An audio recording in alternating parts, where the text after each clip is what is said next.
ભારત માતા કી જય. ગુજરાતી તે દિવસે આતંકવાદીઓએ ભારતના સીમાડો ઓળંગીને હુમલો કર્યો અને ત્યારબાદ મને પ્રધાનમંત્રી નરેન્દ્ર મોદીજીએ આનો બદલો લેવામાં આવશે અને પાકિસ્તાન આતંકવાદીઓ જિંદગીમાં ન અનુભવ્યો હોય એ રીતે બદલો લેવામાં આવશે એ વાત જ્યારે કરી ત્યારે મને એના શબ્દો ઉપર પૂર્ણ વિશ્વાસ હતો. જે સમય જતો હતો ત્યારે કેટલાક વિપક્ષના લોકો સારી ભાષામાં વિરોધ કરવાની પદ્ધતિ બદલીને કેમ મોડું થઈ રહ્યું છે, હજી સુધી કેમ ન કર્યું, આવા બધા પ્રશ્નો જ્યારે પૂછતા હતા ત્યારે હવે ખબર બધાને પડી કે એક સાથે 9 જગ્યાએ બોર્ડર ક્રોસ કરીને આપણા જ દેશમાંથી હુમલો કરવો એ કોઈ નાની વાત નથી. એનું આયોજન, એની વ્યવસ્થા, ત્રણેય વિંગ એક સાથે કામ કરે.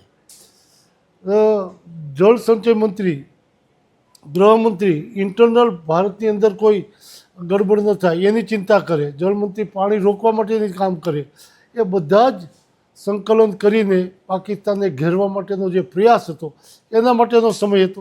પણ મને અંદરથી વિશ્વાસ પૂરો હતો કે 100% નરેન્દ્રભાઈ જે બોલ્યા છે એ કરે જ.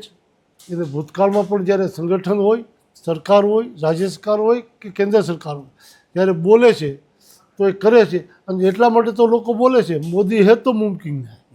જો નરેન્દ્રભાઈ છે તો આ શક્યતા છે. આ શબ્દો આજ નહીં, મુખ્યમંત્રી હતા ત્યારથી બોલાતા હતા. અને એ પરિસ્થિતિમાં મને કાલ રાતે જ્યારે અમે બેઠા હતા મિત્રો સાથે 11 વાગે અંદરથી થયું કે આજ રાત કાતિલની છે અને આજ રાતે જ થવું જોઈએ. એટલે મેં મારા રૂમમાંથી શંખ મગાવીને વગાડ્યું. ટ્વીટ કરવાનું વિચારતો હતો, કીધું જ્યાં સુધી ન થાય ટ્વીટ કરવું વ્યાજબી નહીં, એટલે ખાલી શંખનાદ કરું છું. વિજય શબ્દ લખીને ભારતના વિજય સાથેનો એ લખીને મેં વોટ્સએપમાં રવાના કર્યું. 3:45 વાગે સવારે ઉઠીને જોયું તો એક સાથે 9 જગ્યાએ હુમલાના સમાચાર વાંચ્યા પછી એમાં એટલો તલ્લીન થઈ ગયો જોવામાં. 5:45-6ની આજુબાજુ મારો વિડીયો યાદ આવ્યો, એ લઈને મેં ટ્વીટ કર્યું અને સૈનિકોને ખૂબ ખૂબ અભિનંદન આપ્યા. સેના ત્રણેય પાંખની આપણી જે રીતે સંકલન કરીને કામ કર્યું છે એ માટે સેનાઓને અભિનંદન સાથે વંદન. અને મોદી સાહેબ અને અમિતભાઈ અને બાકીના મંત્રીમંડળ જે રીતે સંકલન કરીને કામ કર્યું છે, કોઈને અંદાજ ના આવે. એક બાજુથી મોક ડ્રીલની તૈયારી થતી હોય, પાકિસ્તાન એની સામે નજર રાખતું હોય અને પાકિસ્તાનમાંથી હુમલો થઈ જાય.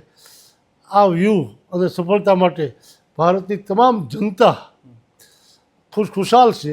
પણ મોદી સાહેબને જે રીતે હું માનતો હતો અને એ પૂરું ફરી વખત અંદરથી થયું એનો મને વિશેષ આનંદ છે. अच्छा, लेकिन इसमें एक ही चीज़ मुझे जानना है कि आप कह रहे हैं कि रात 11 बजे से ही आप शंख बजा रहे हैं और अभी तक बजा रहे हैं, जो भी आ रहा है बस शंख से आज शंखनाद किया जा रहा है.